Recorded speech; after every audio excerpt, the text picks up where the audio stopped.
안녕하십니까. 신인기의 국방TV 심층 분석입니다. 자, 오늘도 아주 중요한 이런 사안을 여러분들께 말씀을 드리겠습니다. 지금 이 이스라엘에서 정말 비극적인 일이 발생을 하고 있습니다. 전쟁이 발생을 했는데요.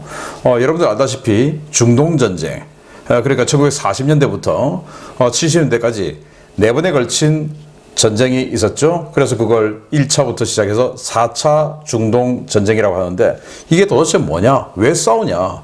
그 중동전쟁은 이스라엘과 그 주변 아랍 국가들 간의 전쟁이었죠. 그럼 왜 이스라엘과 그들은 그렇게 수십 년 동안 싸웠고 지금도 이렇게 싸우고 있냐?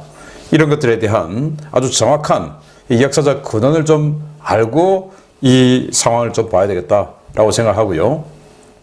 또 일부 댓글 들어보면 이스라엘 쟤들이 나쁜 놈들이야, 팔레스타인이 불쌍해 라고 하는 댓글들도 있어요. 그럼 왜 도대체 이스라엘이 나쁘고 피해자가 팔레스타인인들이라고 하는가 라는 그런 것들도 잘 보면서 알고 이 상황을 우리가 판단해야 되겠다라고 생각하면서 이 역사적 근원, 도대체 왜 이스라엘과 팔레스타인인들이 저렇게 싸우는가, 지금부터 심층 분석해 보도록 하겠습니다.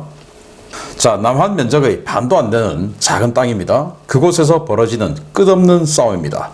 이스라엘과 팔레스타인인들이 전쟁을 했죠. 2023년 10월 7일부터 지금 전쟁을 하고 있는데, 이곳은, 이 이스라엘 영토가 있는 이곳은 팔레스타인이라고 하는 지역이에요. 그래서 팔레스타인과 이스라엘이 싸운다 라는 것보다는 팔레스타인인들과 이스라엘이 싸운다, 뭐 이게 조금 더 정확하지 않을까라고 생각하고, 물론 이 팔레스타인인들이 자신들의 미승이 국가인 팔레스타인을 선포를 해서 뭐 팔레스타인과 이스라엘이 싸운다라는 것도 많은데, 이 이스라엘 국가가 포함된 전체 지역이 팔레스타인이라는 지역이에요. 이를테면 우리 대한민국에 있는 이 전체 지역을 한반도라고 하듯이 이스라엘이 포함된 전체가 팔레스타인이라고 하는 지역인데, 자, 이 역사적 근원을 보겠습니다. 자, 그나마 이 작은 영토도 현재 4개로 쪼개진 곳이에요. 우리 대한민국은 한반도가 2개로 쪼개져 있죠. 여기 팔레스타인은 4개로 쪼개져 있습니다. 어떻게 쪼개져 있냐? 우리가 잘 알고 있는 이스라엘이 있죠. 이스라엘 22,145제곱킬로미터의 영토를 가지고 있어요. 인구는 975만 명. 우리 대한민국이 한 10만 제곱킬로미터 되죠. 그러니 우리 대한민국의 4분의 1이 채 안 되는 그 영토를 가진 게 이스라엘이에요. 그리고 이 웨스트뱅크, 서안지구, 요르단강 서쪽에 있는 언덕 해서 서안이죠. 언덕 안자. 그 서안지구가 5,655제곱킬로미터, 인구 300만 명. 여기가 이제 팔레스타인인들이에요. 가자지구, 지금 문제가 되고 있는 바로 그 지역입니다. 여기 지중해 나는 조그만 지역이죠. 이 가자지구, 여기는 작습니다. 365제곱킬로미터, 인구는 작지만 230만 명이나 있어요. 그리고 여기 골란고원이 있습니다. 이 골란고원은 이스라엘과 시리아가 워낙 싸우니 그 싸움을 중재하기 위해서 중립지역을 만들고, 마치 우리의 비무장지대처럼 중립지역을 만들고 유엔군이 들어와 있어요. 그래서 우리도 비무장지대 통제권을 유엔군이 가지고 있지 않습니까? 뭐 그런 겁니다. 자, 이래서 이 조그만 영토가 다 합친다 하더라도 3만 제곱킬로미터 정도밖에 안 되니, 우리 남한 면적의 3분의 1이 안 되고 30% 정도도 채 안 되는 이 영토가 4개로 쪼개져 있고, 두 민족이 첨예하게 싸우고 있고, 그리고 다른 주변 국가들도 시리아 뭐 할 것 없이 굉장히 첨예하게 이스라엘을 바라보고 있는 중동의 화약고가 바로 이 지역입니다. 그런데 도대체 왜 이럴까 보겠습니다. 자, 유대인이 이 약속의 땅에서 쫓겨난 사건인데요. 유대인 디아스포라. 디아스포라는 영역을 잃고 흩어진 이런 상태를 말을 하죠. 그래서 모세가 젖과 꿀이 흐르는 땅, 약속의 땅으로 자신들의 민족을 데리고 들어왔죠. 그게 바로 이 팔레스타인 지역입니다. 그런데 팔레스타인 지역에서 살고 있었는데 로마가 세계 패권 국가가 됐죠. 로마가 여기 쳐들어와서 팔레스타인 지역을 차지한 겁니다. 그런데 당시 유럽 전체의 패권 국가였던 로마에 뭐 좀 대항을 하던 다른 국가, 다른 민족과 달리 다른 국가나 다른 민족을 한번 밟아버리면 그 다음부터는 그냥 끝나버렸는데, 이 유대인들은 젖과 꿀이 흐르는 하나님이 주신 약속의 땅이기 때문에 그 약속의 땅을 지키고 회복하기 위해서 계속 로마에게 도전을 한 거예요. 그래서 이 지역을 통치하는 로마 점령군 입장에서는 무려 3번에 걸친 대규모 반란을 일으켰는데, 그게 유대와 로마의 전쟁입니다. 현재 이스라엘 영토를 점령한 로마 제국의 폭정에 맞서 유대인들이 일으킨 대규모 반란입니다. 로마 제국에 막대한 피해를 입히며 분전했으나 세 차례 전쟁 모두 결국은 유대인들이 패배했습니다. 전쟁의 여파로 로마 제국은 유대인들에 대한 강제 이주 정책을 펴 이베리아 반도 등으로 분산시킵니다. 그래서 로마 입장에서 반란을 진압했는데, 자, 이 자들을 보니 여기가 약속의 땅이라고 하면서 이 지역이 유대 민족의 민족주의의 근간이 되구나. 그러면 얘들을 여기에 살지 못하게 만들면 이런 식으로 반항을 안 할 것 같다 해서 이 팔레스타인 지역에 살고 있던 모든 유대인들을 다 유럽 각지로 흩어버려요. 이베리아, 여기는 지금으로 치면 스페인이죠. 스페인을 비롯해서 유럽 각지로 흩어버리는데, 그런데 유대인들은 지금 우리가 알고 있는 기독교나 천주교하고 좀 다르죠. 기독교, 천주교는 뭐 제가 알기로는 하나님을 믿고 진실하게 믿으면 천국을 간다라고 하는데, 여기는 그게 아니고 유대인들만, 그래서 선택받은 민족이다라는 거죠. 그래서 다른 지역으로 쫓겨나고 흩어져도 아버지 입장에서는 내 아이도 우리는 선택받은 민족이니까 이 선택받은 민족의 피가 섞여서 선택 못 받는 민족으로 되면 내 아이가 천국을 못 가죠. 그래서 가급적이면 해외에 흩어졌어도 그 선택받은 민족을 유지하기 위해서 유대인들끼리만 결혼을 하는 등 그 순혈주의를 계속 유지해 왔던 거예요. 그래서 아니 2000년이나 다른 데 살았는데 어떻게 유대인들이 아직도 저렇게 자기네들끼리 피를 유지하고 있을까? 그게 바로 선택받은 민족이라고 하는 그 유대교, 여기에 기인한 거다라고 보시면 됩니다. 자, 그래서 전 유럽으로 흩어진 유대인들인데 핍박을 받았어요. 왜냐? 일단 그 로마가 쟤들은 나쁘다라고 이제 규정을 했고, 쉽게 말을 하면. 그런데 이들이 우리가 알기로는 돈도 많고, 먼저 유대인들 그럼 돈 많고 뭐 이제 이런 걸로 우리가 이미지가 박혀 있지 않습니까? 왜냐? 이제 성경에 보면 고리대금업 하지 마라 뭐 이런 게 있는데, 그럼 고리대금업 나쁜 거다라는 거죠. 그런데 이 중세 자본가들, 귀족들이 고리대금 안 할 수 있습니까? 근데 나쁜 거 자기가 하면 찝찝하죠. 그래서 핍박받는 민족인 유대인들에게 금융업을 맡기고 돈을 만지게 하고, 그리고 또 이 유대인들은 자기네들끼리 네트워크가 투철한 거예요. 왜? 선택받은 민족이니까 그걸 유지해야 되니까. 그래서 유럽 전체에 그들의 네트워크가 있었던 거예요. 당연히 네트워크가 있으니까 무역에 아주 강점이 생기죠. 그래서 영화 베니스 이상에 보면 거기 악덕 구두쇠 고리 대금업자로 나오는 샤일록, 이 샤일록도 유대인이에요. 이제 이런 식으로 이 전 유럽 전역에서 금융업이나 무역업 이런 걸 하면서 부를 쌓아갔던 겁니다. 자, 이게 바로 유대인이에요. 자, 그런데 프랑스에서 시오니즘이 시작되었습니다. 시오니즘은 유대인들의 국가를 가져야 된다라고 하는 바로 그 운동이죠. 우리나라를 가지자라고 하는 게 시오니즘인데, 이 시오니즘의 결정적인 계기가 바로 드레피스 사건입니다. 그리고 헤르츠이라고 하는 아주 달변가 언론인이 등장하면서 이 시오니즘이 생성됐는데, 자, 보불 전쟁했죠. 프랑스와 프로이센이 전쟁을 했습니다. 그런데 프로이센은 이겼죠. 그래서 알사스 로렌 지방을 프로이센이 이제 가져갔습니다. 자, 그런 패전을 했을 때 이 프랑스 입장에서는 뭔가 책임을 좀 지어야 된다. 자기는 책임지기 싫고 뭔가 총대를 매는 그런 자가 필요하다라는 건데, 그때 눈에 띈 게 바로 이 드레피스 대위입니다. 드레피스 대위는 포병 장교인데 유대인입니다. 그래서 이 프랑스가 이런 여론을 만들었던 거예요. 내부에 프락치가 있었다. 그래서 우리 정보를 프로이센에게 알려주는 자들이 있었다. 간첩이 있었다 이거죠.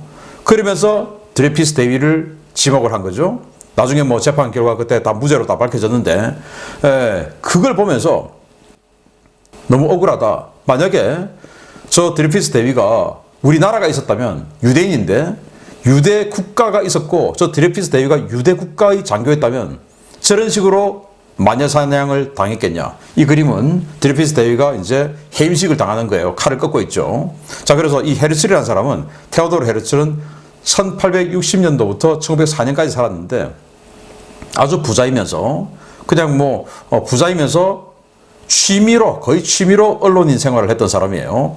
오스트리아 헝가리 제국의 유대계 언론인인데 프랑스 파리에서 특파원으로 파견 중에 드레피스 사건에 큰 충격을 받고 유대인들에게 조국이 있어야 한다는 시오니즘 운동을 주장했습니다.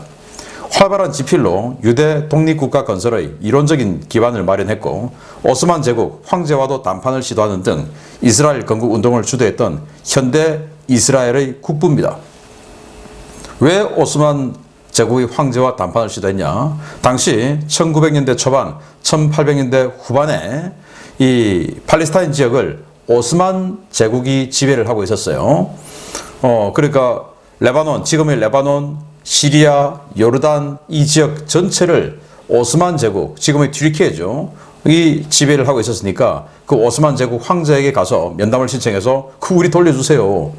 지금 뭐 팔레스타인인들이 거기서 제후국 하면서 이렇게 하고 있는데 그거 우리가 할게요. 라고 했는데 오스만 제국 황제는 그냥 콧방귀를 끼고 들어주지 않았어요. 자, 이때부터 시오니즘이 생성돼서 그래 맞아. 우리 유대 국가가 있어야 돼. 라는 운동을 시작을 하게 된 겁니다. 자, 그런데 20세기 초가 때도 계속 그 시오니즘 운동이 진행이 되었어요. 그래서 이 영국이 당시 식민지 많이 가지고 있었죠. 영국이 조지프 챔벌린이라고 하는 식민지부 장관인데 그래 만들어 줄게. 자, 어디 갈까? 자, 있잖아. 여기 우간다 여기 해. 우간다가 이제 영국령이니까 우간다 여기 해. 라고 하니까 유대인들은 아니 우리 약속의 땅, 젖과 꿀이 흐르는 우리 약속의 땅으로 가야지 우간다가 웬 말이냐. 싫어. 팔레스타인으로 해줘. 이렇게 요구를 한 거예요. 이 조셉 챔벌린 식민지부 장관이 누구냐면은 2차 대전을 히틀러가 일으켰죠. 그 히틀러가 오판을 하게 되는 결정적인 협상을 했던 바로 챔벌린 당시 2차 대전 초의 그 총리의 아버지입니다. 자, 그런데 이 챔벌린 식민지부 장관이 아니 아직 저기는 오스만 제국이 통치를 하고 있는데 우리가 어떻게 해줄 수 없잖아. 저거를 하려면 오스만 제국과 전쟁을 해야 되는데 그럴 수는 없잖아. 그냥 우간다로 가. 라고 하고 있었어요. 그러던 중에 1차 대전이 벌어졌고 1차 대전에서 이 독일과 오스트리아 헝가리 제국이 이제 1차 대전의 그 전범국 아닙니까? 여기에 오스만 제국도 독일 편이었어요. 그래서 오스만 제국이 패전국가가 된 겁니다. 그래서 당시 지금의 UN 국제연합 이전의 그 국제기구였던 국제연맹이죠. 국제연맹에서 회의를 해서 오스만 제국 쟤들 졌으니까 쟤들 땅을 좀 분할해서 나눠서 통치를 하자 해서 지금의 이스라엘이죠. 팔레스타인 이 지역과 요르단 이 지역은 영국이 위임 통치를 하고 위임 통치입니다. 그리고 시리아, 레바논 이 지역은 프랑스가 위임 통치하고 자 이런 식으로 나누었던 거예요. 자, 그런데 이전에 벨푸어라고 하는 영국의 외무장관이 그래 우리 유대국가 건립해줄게 알아서 기다려 라고 약속을 했던 적이 있습니다. 그 상황에서 이제 1차 대전이 마치고 이 팔레스타인 지역을 영국이 위임 통치를 받게 되었을 때 이 지역 최초의 고등박무관 이를테면 총독으로 허버트 사무엘이라는 사람이 지명을 받아서 통치를 하러 갔는데 이 사람은 제52대 내무장관이지만 초대 팔레스타인 위임 통치령 고등판무관 즉 총독격으로 통치를 하러 간 거예요. 그런데 이 지역에 살고 있던 팔레스타인인들이 난리가 난 겁니다. 아니 허버트 사무엘 저 사람은 유대인이잖아. 유대인입니다. 그리고 시오니스트예요. 시오니즘 운동을 하는 사람이었어요. 그러면 저런 사람이 여기를 통치하러 오면 우리에게 불리한 어떤 일들을 할 거 아니야? 안 돼! 하고 반대를 했지만 뭐 할 수 없는 거죠. 그래서 이 허버트 사무엘이 유대인이 여기에 통치를 하러 간 겁니다. 자, 이때 전 세계에 있던 유대인들이 자기네들 돈을 가지고 돈을 모아서 이 팔레스타인 지역에 땅을 사기 시작한 거예요. 아주 많은 땅을 사기 시작한 겁니다. 뭐 그 이유는 당연한 거 아니겠습니까? 젖과 꿀이 흐르는 약속의 땅, 여기를 유대 국가로 만들기 위해서 땅을 사기 시작했어요. 자, 그리고는 2차 대전이 벌어졌습니다. 2차 대전 이후에 우리 대한민국도 독립을 했지만 그때 많은 나라들이 독립을 하는 그런 계기가 되었죠. 그때 이제 이 팔레스타인도 독립을 하게끔 되는데 골치가 아픈 거예요. 여기 유대인들이 살고 있고 팔레스타인인들이 유대인의 서기 130년 이후에 디아스포라, 로마의 디아스포라 정책에 의해서 빠져나가고 그때부터 지금까지 2000년 가까이를 팔레스타인인들이 여기에서 터전을 내리고 살았는데 갑자기 이제 시오니즘 운동에 의해서 1900년대 초에 유대인들이 들어오기 시작했죠. 이 1940년대 인구가 어떻게 됐냐? 이스라엘인들은 60만 명 정도, 팔레스타인인들은 120만 명 정도였어요. 그러면 팔레스타인인들이 보기에는 아니 쟤들 우리 반밖에 안 되는데? 자, 이런 거였고, 그래서 유엔에서 봤을 때, 이제는 국제연맹이 아니고 국제연합, 유엔이죠. 유엔에서 봤을 때, 자, 이 팔레스타인 지역에 살고 있는 거 보니까 주로 이 노란색 지역은 팔레스타인 인들이 좀 많이 살고 있으니까 이들은 노란색 지역을 영역으로 해. 그리고 이 유대인들은 이렇게 좀 황색 지역, 여기를 영역으로 해. 자, 이렇게 된 거예요.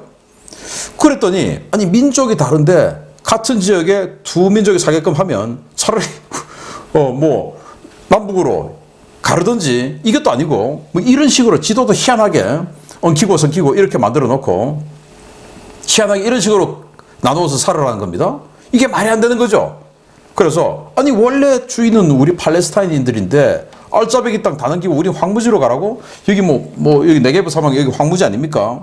그리고 이 지역이 지중해 나는 이 지역이 다 이제 알짜배기 땅이죠. 여기는 이스라엘인들 살아라 그러고 나머지 황무지 지역을 팔레스타인 살아라 하니까 기분 나쁘죠. 그래서 거센 반발을 하는데 이 유대인들은 또 반발합니다. 아니 영국이 우리 다 준다고 했잖아. 다 줘야지 무슨 소리야. 팔레스타인인들은 왜 우리가 인구도 더 많은데 우리를 이렇게 황무지를 줘.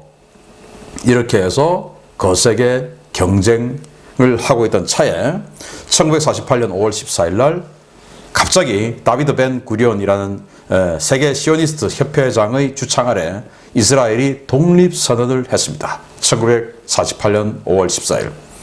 자, 여기 독립선언하는 장면인데 여기 큰 사진이 걸려있죠. 이 사람이 바로 헤르칠, 그러니까 프랑스에서 시오니즘을 시작했던 바로 그 사람입니다. 국부라고 지금 이제 이렇게 추앙을 받는 거죠. 그래서 독립선언을 하게 되니까 아니 이거는 용납 못해 라고 해서 1948년 5월 14일 독립선언 그 다음 날인 5월 15일부터 중동전쟁이 벌어진 겁니다. 이스라엘인들 입장에서는 독립전쟁이고 중동 세계사 전체로 봤을 때는 1차 중동전쟁이에요. 그래서 이스라엘 건국선언과 함께 시작된 전쟁인데 1948년 5월 15일부터 49년 3월 10일까지 10개월간 진행된 전쟁인데요. 이스라엘과 상대는 팔레스타인 그리고 아랍국가연맹인데 이 아랍국가연맹에 요르단, 이집트, 시리아, 이라크, 사우디아라비아, 레바논, 예멘, 파키스탄, 수단, 모로코 등 이 아랍국가연맹의 상당수의 국가가 이 전쟁에 참가를 했고 특히나 요르단, 이집트, 시리아, 레바논 이 네 개 국가는 이스라엘 즉 팔레스타인과 국경을 하고 있는 곳이죠. 나라들이죠. 그래서 이스라엘은 당시 총병력 완전히 그냥 국가가 이제 독립선언하고 그 다음 날부터 전쟁을 했으니까 제대로 된 그 조직은 없죠. 그래서 다 끌고 모아서 3만 5천 명, 병력 3만 5천 명. 그런데 팔레스타인 여기는 이 12,000명, 그리고 요르단 12,000명 참전했고요. 이집트는 처음에는 9,000명 참전했는데 나중에 더 늘어나서 4만 명, 시리아 12,000명, 이라크 18,000명, 레바논 3,500명 등 뭐 이렇게 해서 참전을 했는데 지휘 통제 체계가 없었어요. 원래 연합군, 동맹군 뭐 등등 한 개 전장에서 싸우는 이 연합군은 지휘 통제 체계가 일원화돼야 돼요. 근데 여기는 서로 지휘를 자기네들끼리만 따로따로 한 겁니다. 그러니 뭐 제대로 손발이 안 맞는 거죠. 35,000대 대병력인데 어떤 경우에는 35,000명의 이스라엘 군이 더 많은 병력 우위에서 싸우던 적도 있었다라는 겁니다. 왜? 서로 그냥 알아서 싸워 뭐 이렇게 되니까.